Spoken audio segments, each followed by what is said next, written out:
Então, eu quero agradecer primeiro já a presença do Arthur e da Suzana, depois de algumas angústias por conta da falta de luz aqui onde é que eu moro, mas estamos temporariamente conectados. E também, de uma maneira especial, à disposição de vocês, através da iniciativa da Bioc Empresarial, né? E essa relação que se tem com a Ivory Capital, através do Arthur, que fez toda essa ponte e tem contribuído muito com o trabalho que a gente vem desenvolvendo. E a Suzana também, Arthur, ela é parceira de longa data. Nós nos conhecemos, assim, nos aproximamos no serviço público, na verdade. Eu era secretário de desenvolvimento e ela presidente de um banco de desenvolvimento aqui no estado, né, o Badesul, e complementamos o trabalho um do outro. Então, hoje nós somos grandes amigos, né? E eu aqui no roteiro está fazendo uma breve apresentação, mas eu acho que eu vou fazer o seguinte, vou substituir, porque ao longo da conversa as pessoas vão compreendendo o que é o foco de cada um, o trabalho de cada um, tanto ela na Tecnocinos hoje, né, trabalha muito essa área de tecnologia, como também a AIBA em relação à assessoria empresarial, à recuperação de empresas, não só na esfera judicial, como também toda a reestruturação através da equipe multidisciplinar que vocês têm, né, e que a gente conhece bem. Eu vou iniciar, conforme nós tínhamos aqui previsto, pela Suzana, né? Suzana, talvez há 4 meses atrás, a gente perguntava quais seriam assim os efeitos da pandemia, né, na atividade empresarial. Claro que cada setor vai ter a sua particularidade e tal, mas depois aí desse período já dá para começar, talvez já seja possível perceber quais foram as alterações, né, em vários setores. No caso do setor de tecnologia, nesse player que tem a Tecnocinos, né, vocês já conseguem experimentar, assim, já conseguiram diagnosticar, perceber alguma alteração mais brusca, mais drástica, e se ela é temporária ou já é permanente? Bom dia a todos. Márcio, obrigada pelo convite, é um prazer. Arthur, nosso parceiro também. Assim, ó, mas a gente pode dizer que a pandemia no campo das empresas de base tecnológica, a gente pode dizer que assim impacta de duas maneiras, né? Uma que é positiva, que é a própria substituição, né, progressiva e a entrada da tecnologia como um elemento de produtividade nas empresas, né? Então, muita gente começou também, né, muitas empresas começaram a ver na tecnologia e na compra de serviços tecnológicos uma forma de acelerar sua produtividade, né? Os aspectos negativos existem sim, né? A gente ali nós temos ali no Parque Tecnológico cerca de 100 empresas e é uma grande mescla entre desde empresas globais, né, como a indiana HCL, os coreanos, a SAP, grandes empresas nacionais como a Meta, por exemplo, a Stefanini, né? E um conjunto de empresas, startups, que a gente chama, que são aquelas que têm até, vamos dizer assim, de 3 e no estendido até 5 anos, né?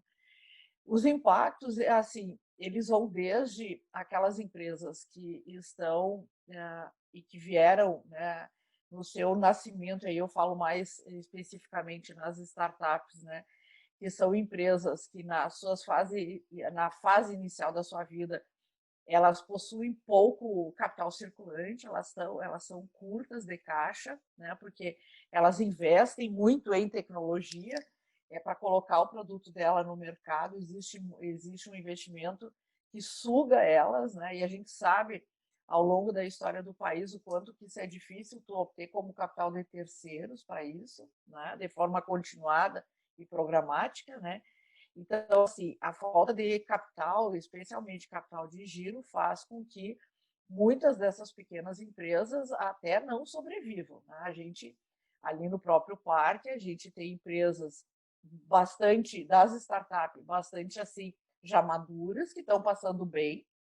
Tem muitas delas que estão em ajuste severo, assim, da sua estrutura, e aí mesmo neste momento, ajustando o seu foco, ajustando a sua estrutura funcional, né, ajustando as suas despesas, né? E a gente tem aí um grupo de empresas que, sim, segue atuando bem, mas a gente também viu que houveram cortes de projetos, né?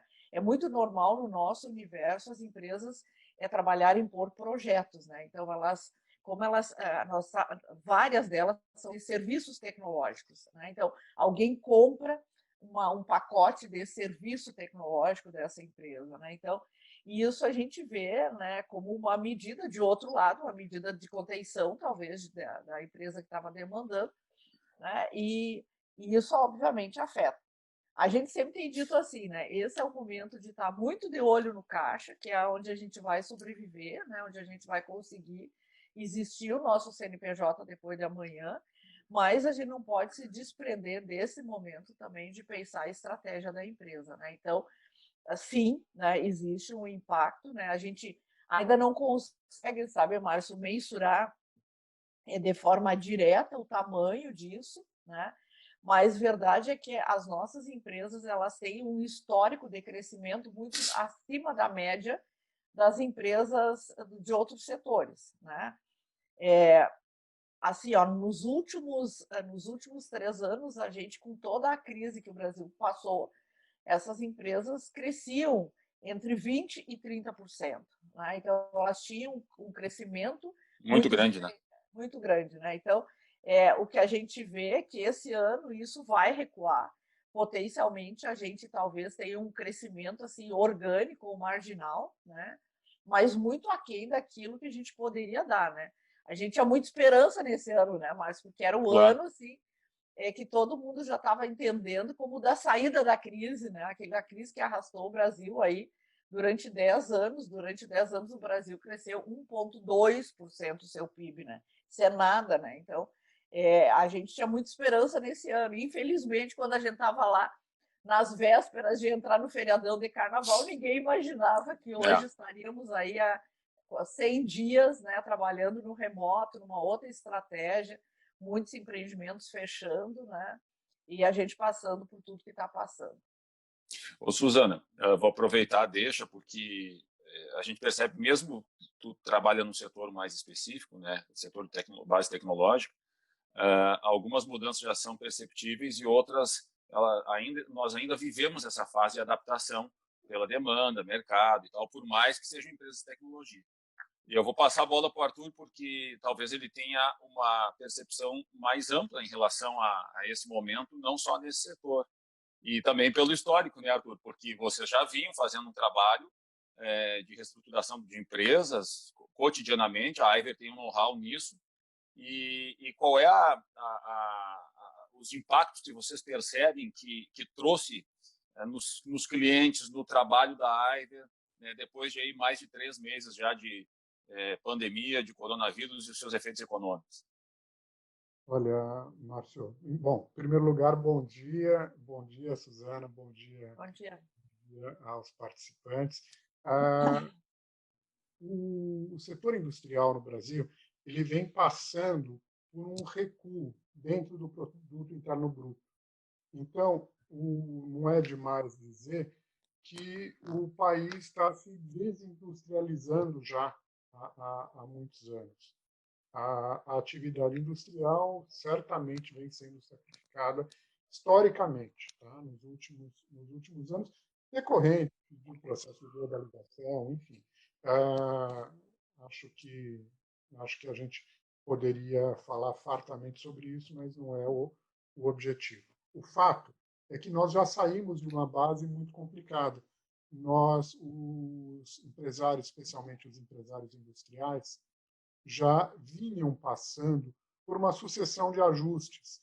Essa sucessão de ajustes decorrente do processo de desindustrialização do país não foi algo tão prontamente assimilado, é algo que é um ajuste que vem se dando ao longo aí de uma década, e o momento atual agrava muito essa circunstância.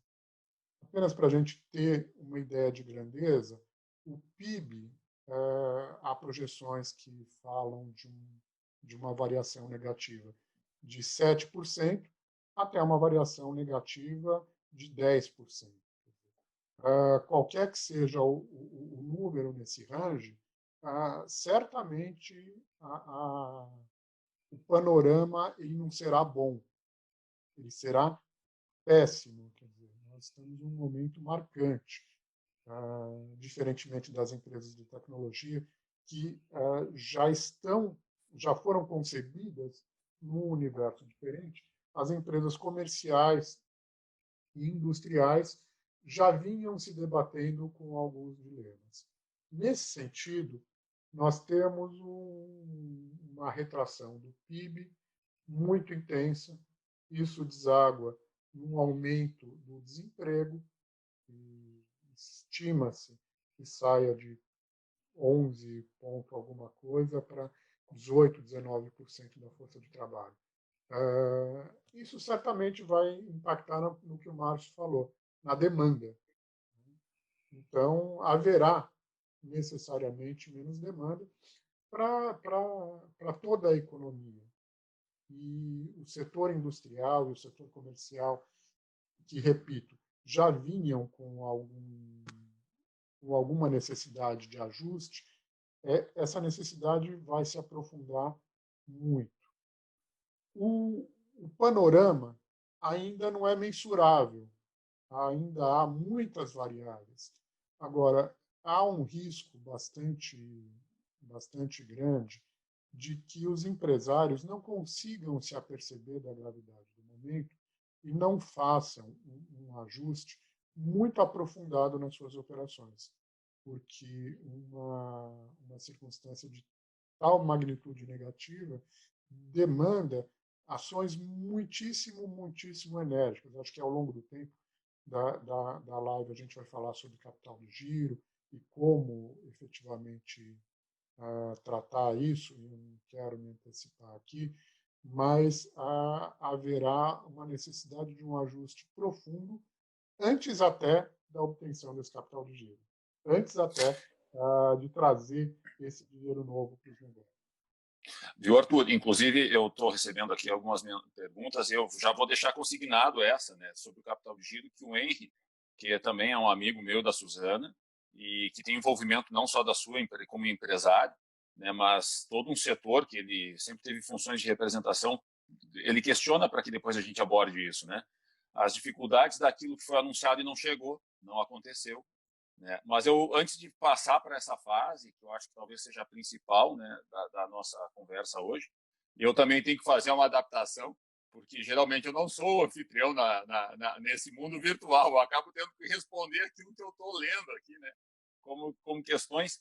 Mas é que tu mencionaste uma coisa, assim, ó, dá para ver nas tuas manifestações e na da Suzana uma leve diferença, né, porque tu trata ali das questões da indústria, da empresa, parece que uma situação muito mais gravosa por essa transformação de demanda do que até o testemunho da Suzana nas empresas de base tecnológica. Nessas, que eu diria, talvez até de tangíveis e tal, ainda a gente está passando e vai passar por transformações e vai deixar um legado. A pandemia vai deixar uma mudança na demanda, né? Isso, tu mencionaste isso, ainda talvez não seja possível ter esse panorama do que vai acontecer. Eu só queria dar a oportunidade para que a Suzana também nos desse o testemunho em relação a isso nas empresas que envolvem o Tecnocinos, se já é possível ter uma perspectiva, um panorama, ou também ainda, nós diríamos assim, estamos ainda no meio da viagem, sabe, na altura e velocidade de cruzeiro, sem saber ainda onde é que esse avião vai baixar. Olha, mas na verdade, assim, eu concordo com o Arthur, né, em gênero e número, sobre o quanto grave é a crise e a sua longevidade, né?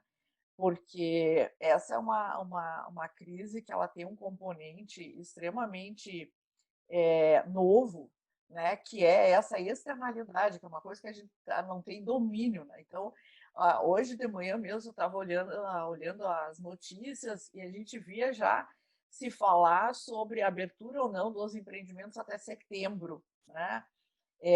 Nos Estados Unidos já tem universidades dando ano sabático, por exemplo, né? Porque não vão voltar, né? Então, assim, esse elemento externo ele traz um grau de imprevisibilidade muito grande.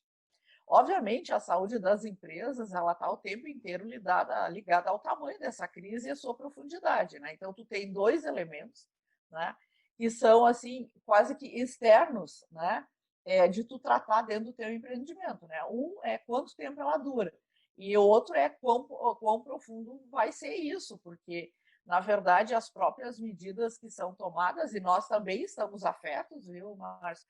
As empresas de base tecnológica nossas, elas estão, nós aqui em São Leopoldo, né, e Porto Alegre, a gente tem 2 unidades, né, nós estamos afetos a 2 bandeiras vermelhas, né, então as empresas também estão sem poder operar no seu local de trabalho. Isso, obviamente, é um impeditivo de uma série de coisas, né? Talvez a vantagem da tipologia das nossas empresas é que elas sempre lidaram com ambientes virtuais. Essa é uma diferença bastante grande. Então, a migração das soluções, mas, por outro lado, também assim, existe a necessidade de um reconstruir de confiança de tudo isso, né, Márcio? Porque mesmo uma empresa que de tecnologia que migra, por exemplo, os seus funcionários para a área digital, ela muitas vezes ela trabalha com dados sigilosos de cliente e que antes estavam dentro da empresa e que agora estão, de repente, no quarto daquele profissional, porque é aquele ambiente ali que ele tem para poder trabalhar, né? E ele ali está a família dele, né? Então, assim, existe um reconstruir, e quando se fala em profundidade, esses são elementos importantes, né? A questão dos impactos, eu acho que, assim, por outro lado também, né, Márcio, isso diz muito respeito até o teu papel, né, a nível federal.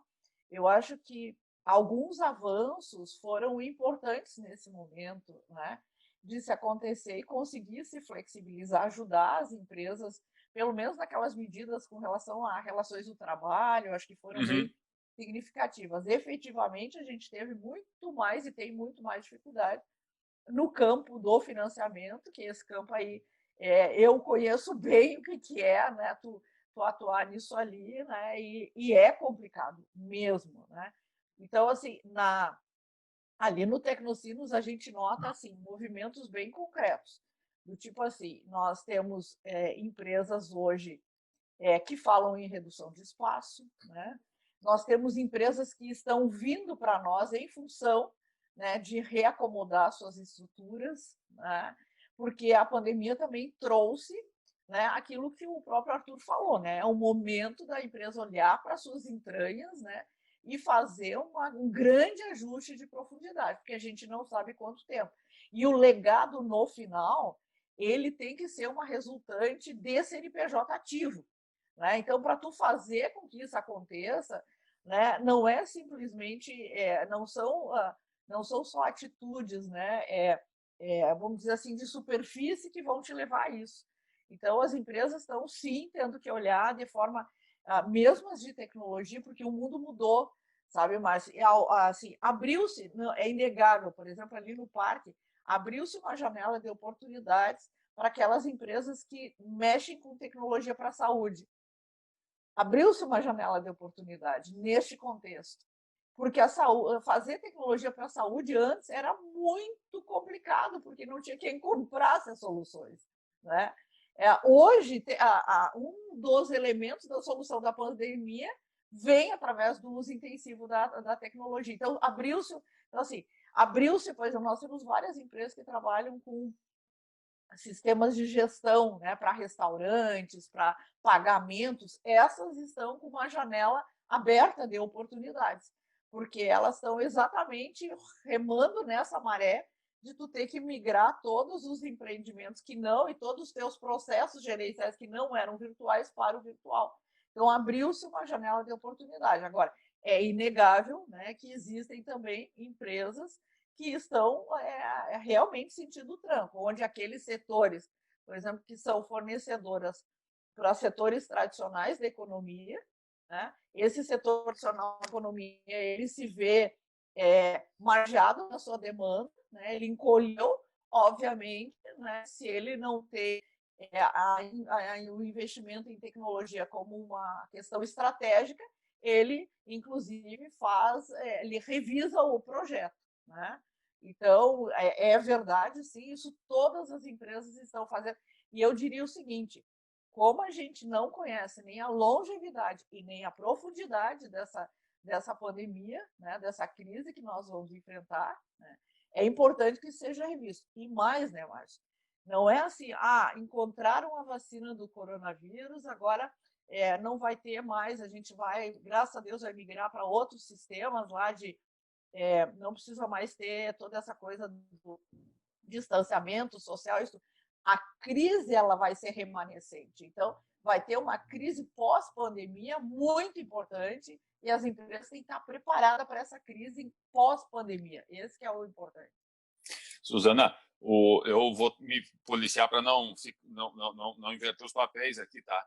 Mas, assim, esse tempo que vem passando, e eu vou logo fazer a pergunta daquela deixa que o Arthur fez em relação ao capital de giro, ele não vai voltar o tempo que está passando, né? E os seus efeitos eles não vão ser devolvidos, né? E mais, não só pelo lado econômico, porque se nós tivéssemos a dádiva de hoje encontrar um tratamento eficaz, né, para o coronavírus, muitos hábitos e mudanças da demanda foram incorporadas nesse processo e elas permanecerão. Isso. Algumas serão recuperadas, outras não, né?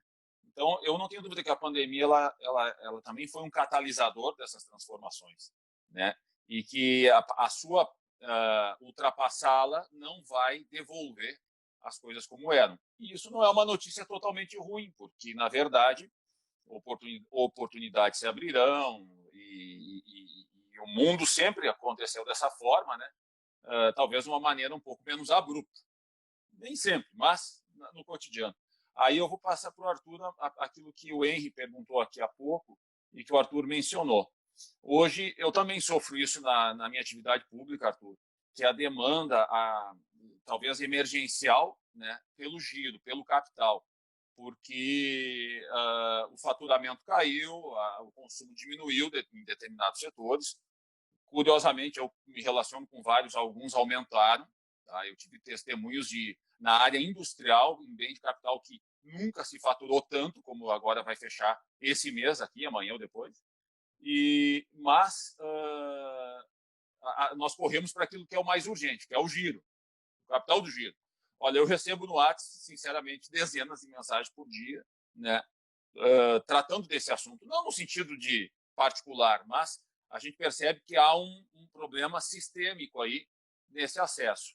Aquilo que talvez se propôs algumas linhas oficiais não aconteceram e tal.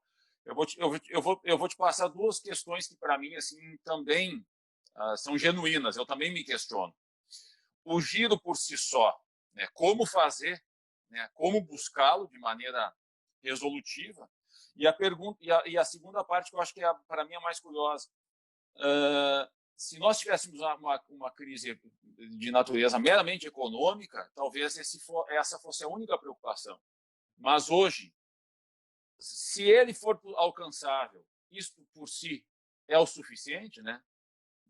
Apenas o giro, ou nós estamos protelando, dando fôlego a um problema que é muito mais embaixo, que precisa ser revisto a operação, aquilo que a missão, aquilo que a empresa atende, sabe? Então, eu casaria duas perguntas, né? Como que a gente consegue buscar instrumentos para repor esse giro das empresas que foram afetadas pela pandemia? E se tu acha que na tua experiência de tantos anos, dessa vez isso é suficiente? Olha, Márcio, eu vou tentar responder as duas perguntas com uma linha só de pensamento. Nesse momento, o empresário ele tem que percorrer 3 estradas. Tá? Ele tem que diminuir a sua estrutura para a demanda atual, ele tem que alongar o seu passivo e ele tem que trazer dinheiro novo. Sobre o dinheiro novo, eu vou me deter de maneira mais profunda, mas eu queria falar um pouquinho dessas duas outras coisas. Se a empresa não tem a sua estrutura redesenhada, o dinheiro que você coloque, o dinheiro novo que eventualmente se coloque, pode ser comido pelo custo fixo e dali a 2, 3, 5, 6 meses o empresário está numa dificuldade bastante grande. Nós sabemos, talvez até na família da gente, a gente lembra de exemplos onde empresas, o empresário foi lá, vendeu patrimônio, colocou na empresa, e não adiantou. Não adiantou porque o processo não foi acompanhado de um ajuste. Em segundo lugar, é necessário alongar o passivo, porque senão todo o dinheiro que você coloca é utilizado para pagamento das obrigações de curto e curtíssimo prazo e a empresa não tem como girar. E, em terceiro lugar, você tem que ter efetivamente uma injeção de recursos. Então, as três coisas têm que acontecer de maneira simultânea. Você diminui a estrutura de modo a que o recurso não seja comido pelo custo fixo, você alonga o passivo de modo a que o recurso novo não seja comido por uma estrutura de dívida pré-existente, e você tem que buscar o recurso novo. Quanto a recurso novo, eu vou falar alguma coisa que pode parecer um paradoxo, mas o mercado está ávido por colocar dinheiro no mercado. Tá? E aí nós temos uma diferenciação importante. O mercado financeiro tradicional, aquele regulamentado pelos bancos centrais, com o advento do Acordo de Basileia, teve que sofrer uma série de ajustes. Então, os bancos tradicionais, eles hoje... Arthur, eu não sei se está ouvindo, aqui, emudeceu o microfone. Agora sim, voltou. Os bancos tradicionais hoje... Os bancos tradicionais têm algumas amarras para a colocação de recursos. Amarras institucionais, que são bem-vindas, porque o mundo em 2008 quase teve à beira de um colapso. Então, os bancos centrais regulamentaram a atividade bancária e trouxeram uma série de amarras. Por outro lado, existem uma série de fundos de investimento e fundos de direitos creditórios no Brasil e no mundo. No mundo, aliás, no exterior, até se cunhou uma expressão. São os shadow banks, os bancos que estão à sombra do mercado financeiro tradicional. Esses fundos, eles têm muito dinheiro e o papel deles é estudar o mercado. O que acontece? Para que isso se dê, para que isso se torne uma realidade, há necessidade, muitas vezes, de projetos estruturados. Então, nós, na Aiver, nós conseguimos, às vezes, reestruturar empresas e determinados fundos ou bancos menores financiam esse processo de reestruturação. Isso com começo, meio e fim, quer dizer, através de um plano estruturado, onde o financiador enxergue que a estrutura da empresa está adequada à sua geração de resultado, onde o passivo bancário está redesenhado e a empresa possa pagá-lo, ele tem a segurança de trazer o recurso. Então, infelizmente, Márcio, eu não sou muito cético com relação ao crédito oriundo dos parceiros estatais. Nós já tivemos essa experiência em 2010, o mercado público, as instituições públicas efetivamente foram bastante atuantes, mas essa conta, de algum modo, ficou aí. E hoje nós estamos num momento de muita debilidade. A economia está debilitada, as contas públicas estão debilitadas, as empresas estão debilitadas. Então, eu acredito muito num caminho de fazer a lição de casa. O que é isso? Ter um projeto com começo, meio e fim, um projeto de reestruturação, de adequação da estrutura, e, através desse projeto, você consegue financiá-lo. Aqui, isso não é retórica. Quer dizer, nós já fazíamos isso para empresas que estavam em crise financeira menos aguda decorrente desse processo de industrialização. Agora, nós já temos demanda, nós já temos a sinalização de fundos e de bancos pequenos e médios querendo projetos, procurando projetos de reestruturação onde eles possam alocar o capital de uma maneira segura, tendo uma noção de começo, meio e fim de onde os seus recursos vão ser alocados e para que vão ser alocados. Arthur, eu vou dar um testemunho que eu acho que a Suzana pode invalidá-lo ou reforçá-lo.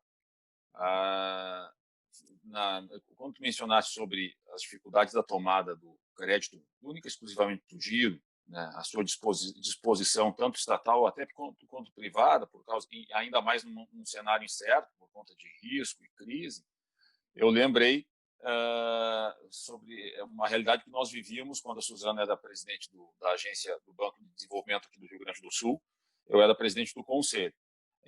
A busca pelo giro fora da pandemia.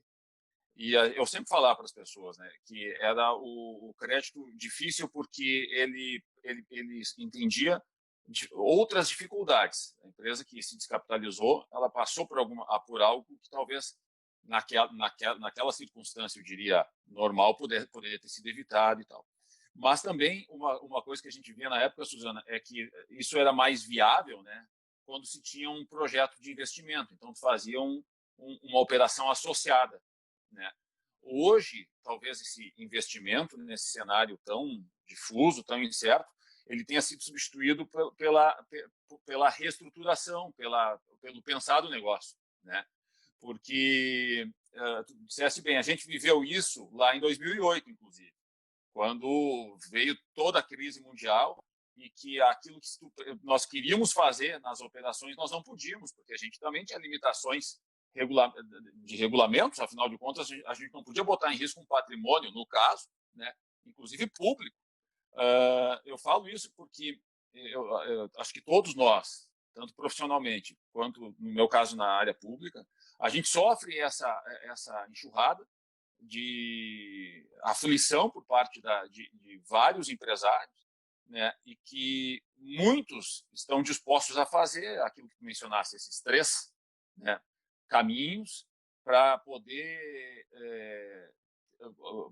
encontrar, buscar o seu objetivo, que é manter o seu negócio. Então, não apenas na busca do giro, porque eu percebo o seguinte, o Henry aqui mencionou, a sensação que eu tenho é que não é o suficiente tu criar linhas, programas, que eles não, ou até disponibilizar bilhões. Semana passada nós tivemos mais aí, entre aspas, anúncio do Banco Central sobre as operações que não vão se realizar, porque você cria um programa, você tem a linha, mas você não ultrapassa essas dificuldades que é por conta da crise, por conta da perspectiva dele conseguir honrar o seu financiamento e tudo mais, e a coisa não gira, sabe?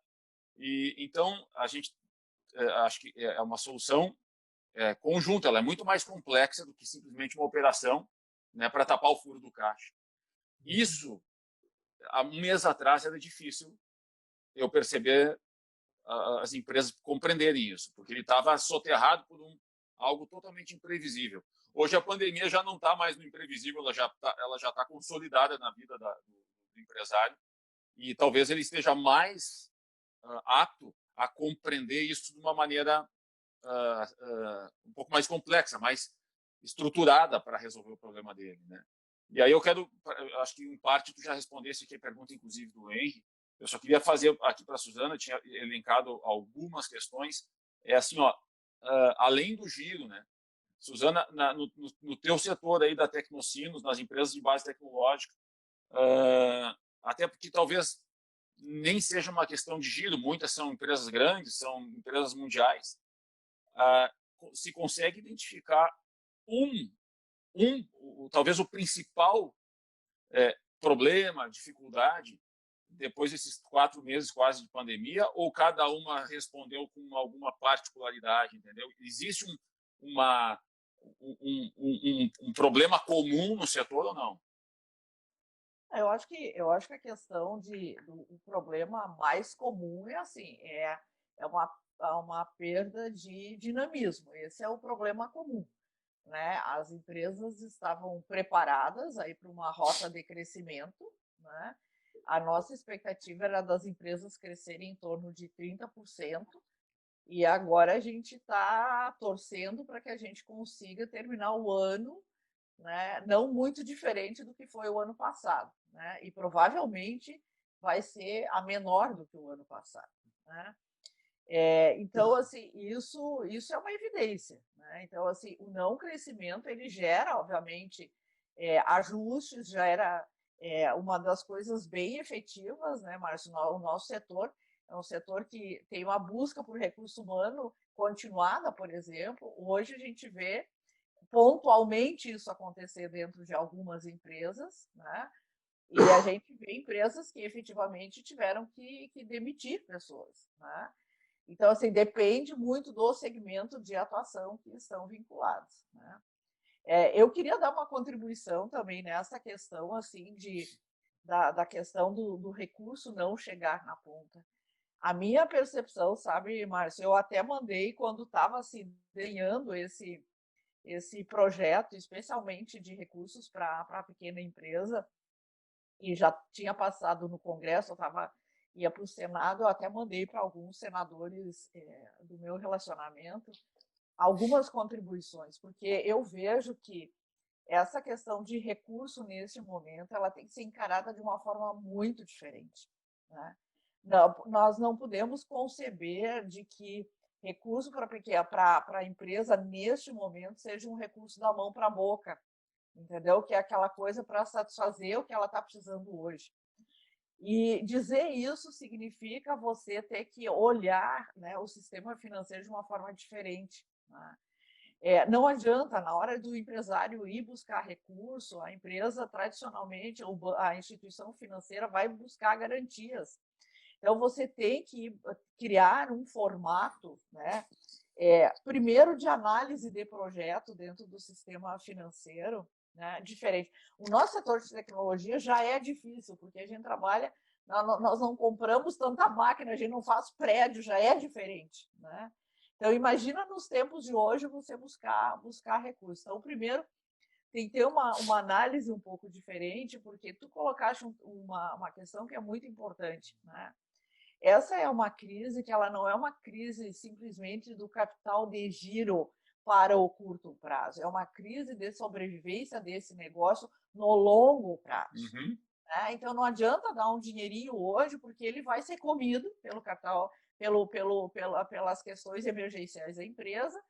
E nós não podemos nunca esquecer o seguinte: eu até vi que está ali o senhor da Chalinho, várias vezes a gente financiou. O Flávio, isso. A gente financiou ele pelo Badesul. Quando uma empresa toma, e aquelas empresas que tomaram recurso lá em 2016, 2017, que foi um momento de expansão do crédito no Brasil, elas estão pagando o principal agora. Então, as empresas, além dos seus compromissos tradicionais de dia a dia, elas estão pagando aquele momento de expansão para o qual se prepararam e que não está acontecendo, né? Então, olhar crédito, assim, a meu ver, né? Tem que ter medidas, primeiro, que mexam na questão das próprias instituições financeiras, porque hoje por hoje, financiar ao mesmo tempo tem recurso sobrando, mas é uma atividade de risco, porque tu não tem a previsibilidade, né? Esse é um fator bem importante, né? Segundo aspecto, não dá para a gente querer avaliar, por exemplo, uma empresa olhando o faturamento dos últimos tempos, porque daí tu não vai conceder crédito mesmo.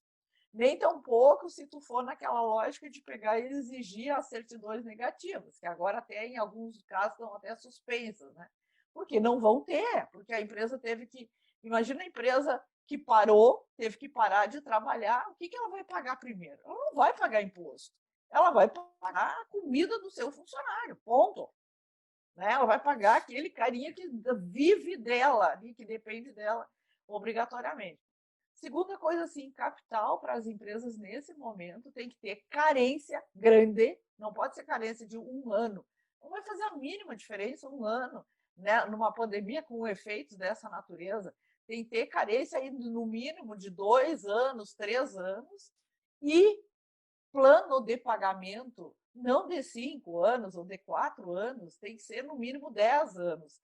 Entendeu? Isso, nós vamos ter que pegar, o sistema financeiro vai ter que ter formas de diluir esse efeito perverso, né? Jogar isso lá para frente, né? Para poder salvar hoje o CNPJ. Porque se a gente não pensar assim, não tem como, sabe, Márcio? Não tem como tu viabilizar. Por isso que tá hoje, o jornal está cheio de, todos os bancos têm recurso. Muitas vezes o empresário não está nem olhando a taxa, né, de tão desesperado que ele está. Tem recurso, mas não tem o acesso, porque quando o empresário for colocar na mesa, no papel, que daqui a, sei lá, 6 meses, 7 meses, ou ele pega um giro rápido, que ele tem que daqui a 3, 4 meses tem que começar a pagar. Daqui a 3, 4 meses o cara está tendo que pagar 13º, não tem como ele pagar isso aí, entendeu?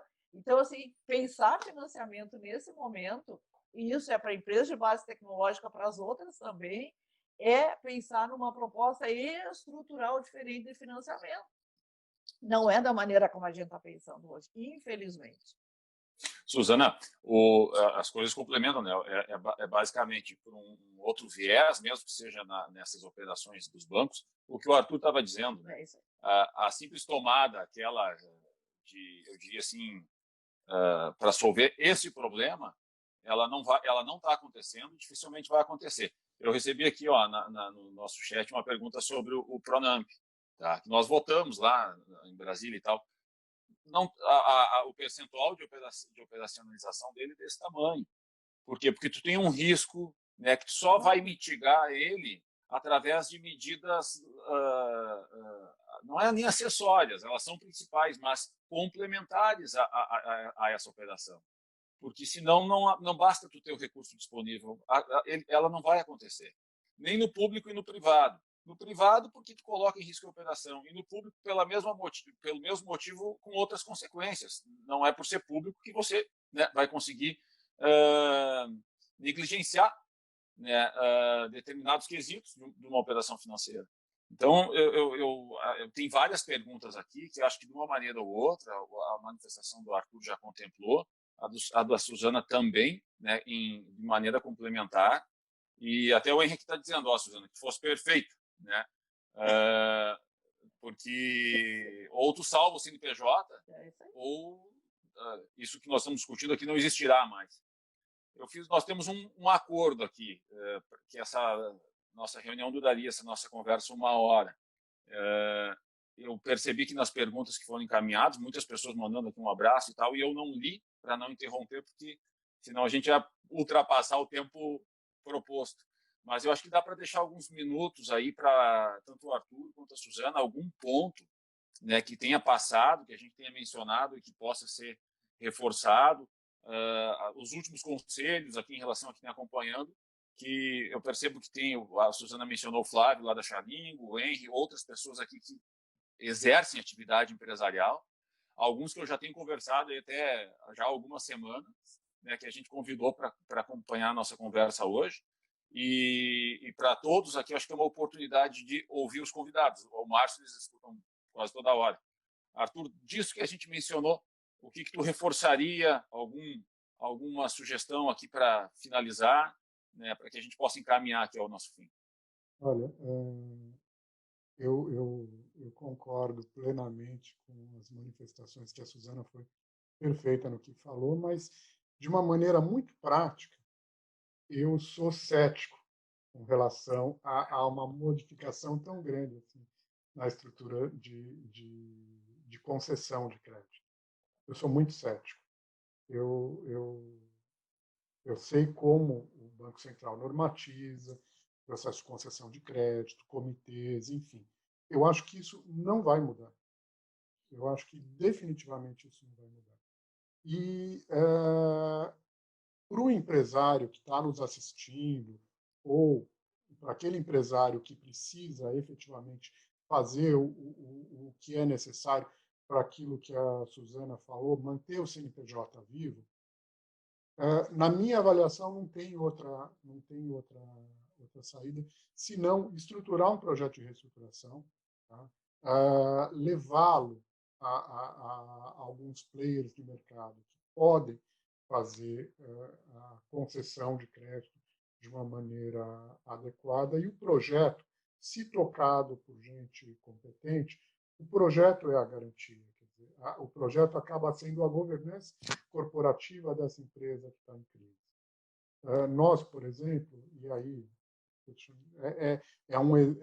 meramente um exemplo, existem outras companhias que fazem isso, outras empresas que fazem isso, quer dizer, nós temos acesso aos fundos e aos donos dos fundos. Com um telefone, você consegue efetivamente explicar algumas questões e o sujeito é o dono do dinheiro, é o cotista.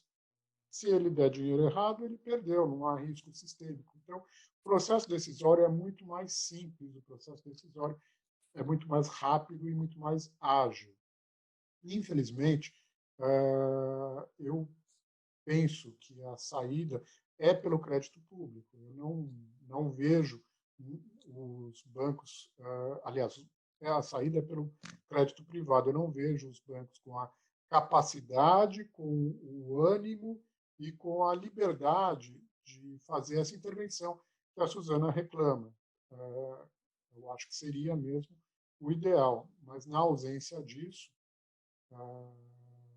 me parece que é muito necessário projetos de reestruturação e bater nas portas certas para que as demandas possam ser acolhidas.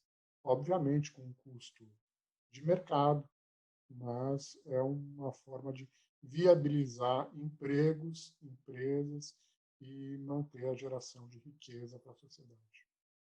Só para complementar, Arthur, aqui eu recebi da Gabriela, do Paulo Reis, o Henry, o Alberlan, mais ou menos no sentido do que tu está dizendo, sabe? Falando, dando ênfase na questão da reestruturação, também falando sobre o que a Suzana expôs, que tem pontos convergentes, né? E, na verdade, uma mesma leitura com conclusões práticas, né, distintas.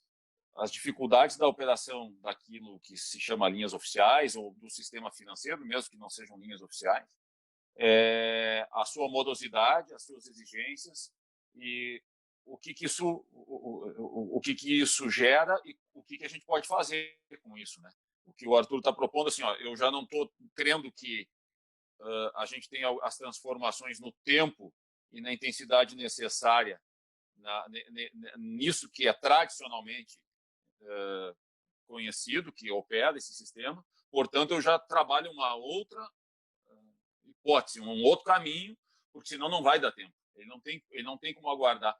Eu digo o seguinte, ó, das operações que eu percebi que foram projetadas e anunciadas há 60 dias atrás, talvez, demorou mais de um mês.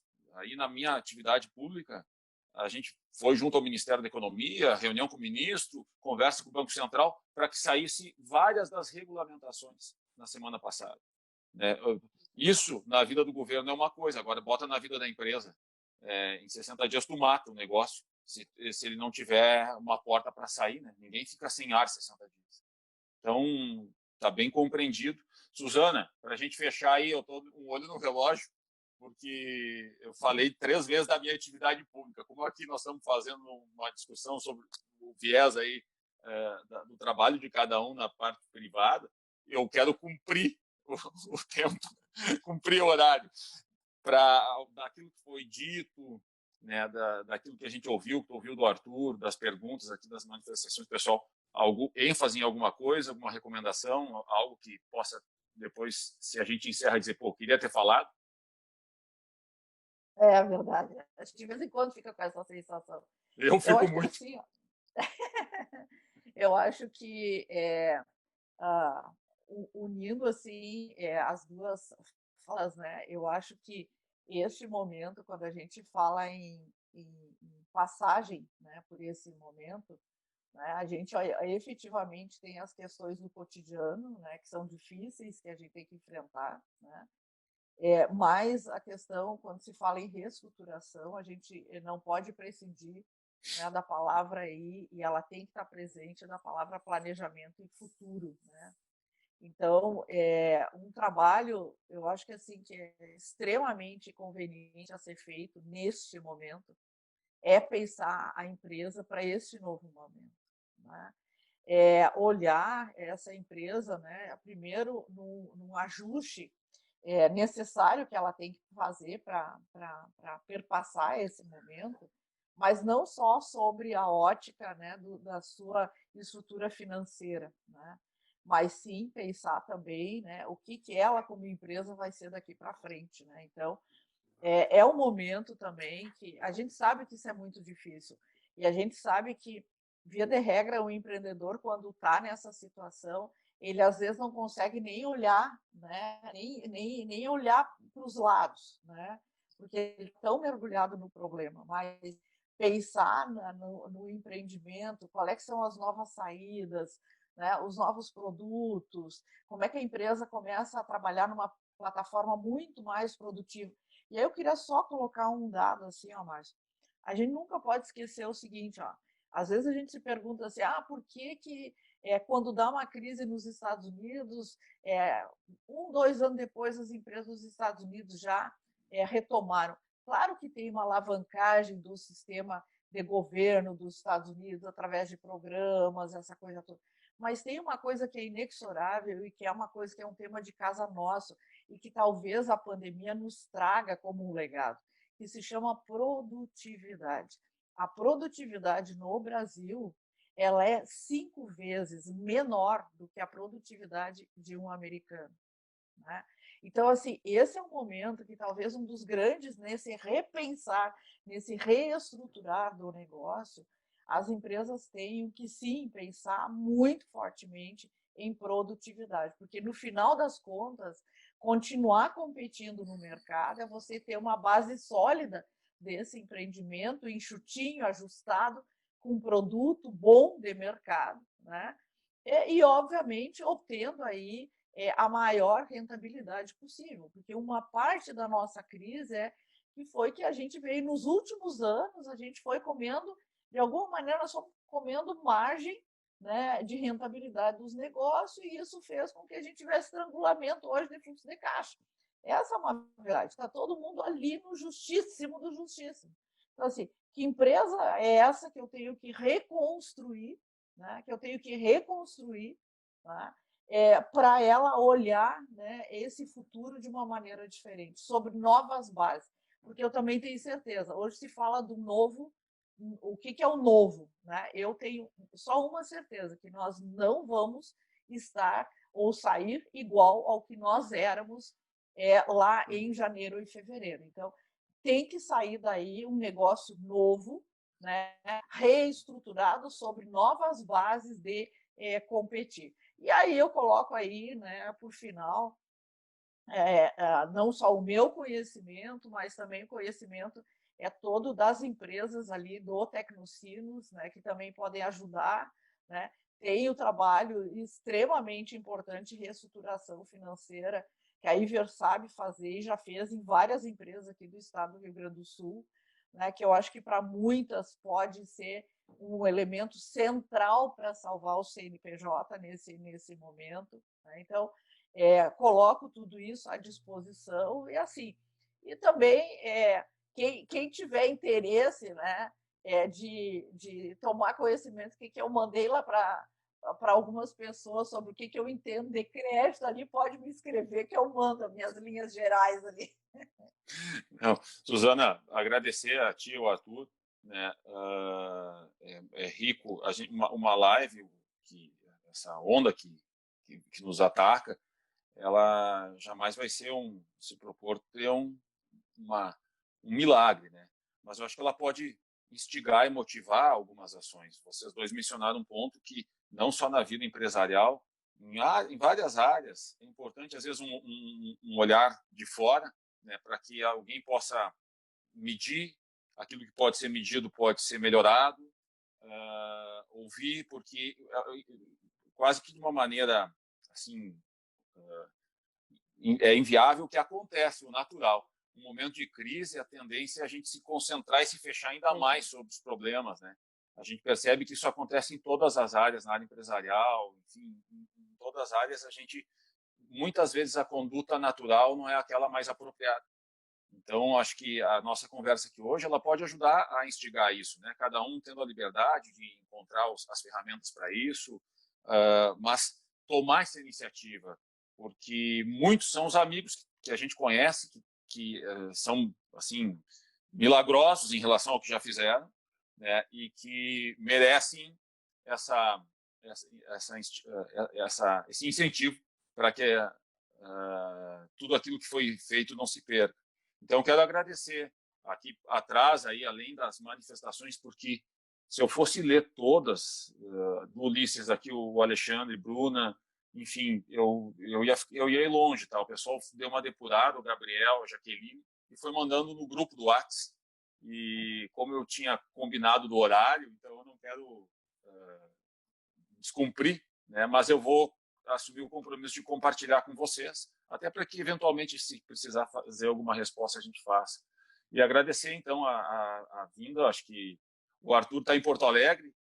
Iria Passo Fundo não vai mais, talvez, né, Arthur? Foi pego pelo clima gaúcho. Está sem o áudio, está sem o áudio.